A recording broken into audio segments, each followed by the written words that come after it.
Hello, this is Mr. Sladkey. This is the identities you should know from section 7.3. You might want to pause the tape for a second and write these down. These are 7 very important identities. You'll be using them all throughout the lesson. Alright, a couple that I want you to highlight are number 1. That's sine squared of theta plus cosine squared of theta is 1. And this is like the Pythagorean theorem, and we have like x squared plus y squared, and that is 1 in trigonometry. Also, tangent of theta, we can also think of it as y over x, or sine of theta over cosine of theta.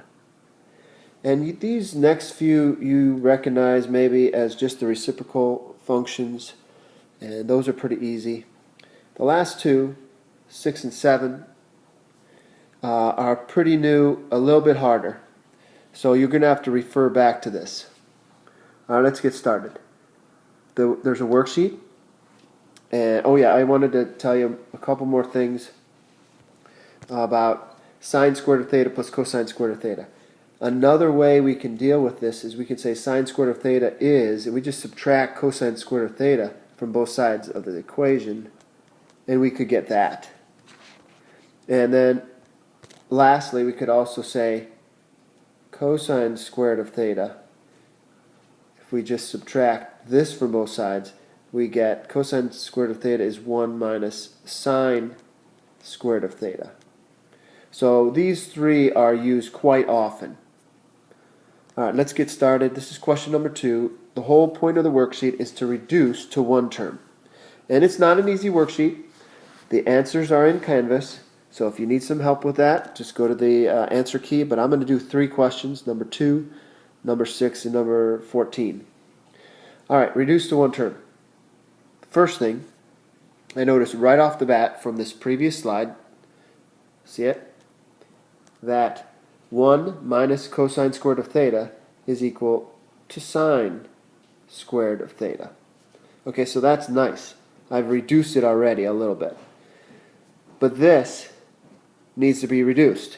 So we have sine squared of theta, and I'm just going to change tangent to be our sine squared of theta over cosine squared of theta. So we have this pretty large fraction, sine squared of theta over sine squared of theta over cosine squared of theta. Now that little piece can be reduced because sine squared of theta times, we just take the reciprocal of this, and it's cosine squared of theta. Let me clear that up a bit. Cosine squared of theta over sine squared of theta. And look, those cancel. Okay, so you're really left with cosine squared of theta on that side. Take a look at what then that reduces to be. Sine squared of theta plus cosine squared of theta is 1. Pretty easy. Okay, next. Let's do number 6. Again, reduce to one term. Alright, let's see what we can do. Well, alright, automatically I see 1 minus sine squared of theta. That's going with that rule that I just talked about. That's going to be cosine squared of theta over cotangent squared of theta plus 1 over. Now I know that tangent squared of theta plus 1 is the same as secant squared of theta. How do I know that? Let me go back to the rules. See it here? Okay, tangent squared of theta plus 1 is secant. Okay, so then I have cosine squared of theta, and now I have to reduce this a little bit more. I'm going to just change colors.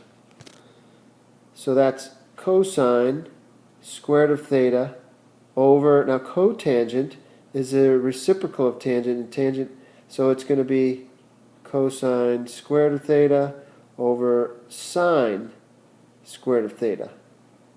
So in effect, what's going to happen is that these cosines are going to reduce just like the previous problem, and we're going to end up with sine squared of theta. Alright? I'll kind of show that over here.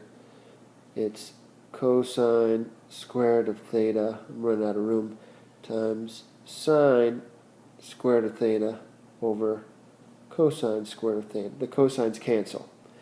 And it turns out to be sine. Alright, plus 1 over secant. So that's sine squared of theta plus 1 over secant. Well, we know 1 over secant, that the reciprocal of secant is cosine.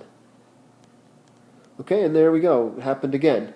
We get sine squared of theta plus cosine squared of theta is 1.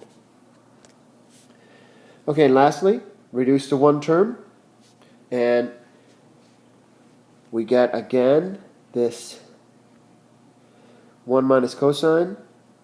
That turns out to be sine squared of theta plus 1. Okay, what I'm going to suggest we do is we change secant into be 1 over cosine squared of theta times sine squared of theta plus 1. Alright, well that gives us sine squared of theta over cosine squared of theta plus 1. Alright, so that's, I'll go back to that. Sine squared of theta plus cosine squared of theta plus 1. And so I'll write that. Sine squared of theta over cosine squared of theta plus 1, which was really tangent squared of theta plus 1. And back from that first rule, that is going to be secant squared of theta, and that's our answer. Okay, don't forget, all of these are in Canvas. It's section 7.3 worksheet. There's a key there. You can look at all the answers. And good luck. Hope it goes well. Thanks for watching.